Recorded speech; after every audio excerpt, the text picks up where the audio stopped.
Considerando los lazos de cooperación establecidos con la Fuerza Aérea Argentina, la Fuerza Aérea Colombiana continúa fortaleciendo sus capacidades operacionales en territorio antártico, esta vez mediante una misión como observadores de 2 pilotos a la base aérea de Marambio, ubicada en la Antártida, con el propósito de intercambiar conocimientos y experiencias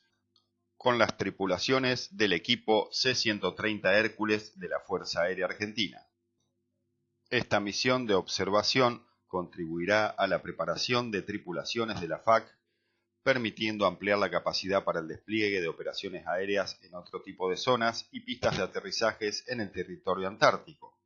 Asimismo, en conocer los procedimientos de operación implementados por la Fuerza Aérea Argentina, teniendo en cuenta condiciones meteorológicas, térmicas y de terreno, lo cual conlleve a adquirir destrezas, habilidades y conocimientos para que una aeronave C-130 de la Fuerza Aérea Colombiana pueda realizar operaciones aéreas en la base antártica de Argentina. Este acercamiento con la Fuerza Aérea Argentina permitirá que en próximas campañas a la Antártida se puedan realizar operaciones aéreas como Marambio y seguir desarrollando proyectos de investigación en ciencia, tecnología e innovación en las áreas de fisiología humana, energías renovables y radiometría.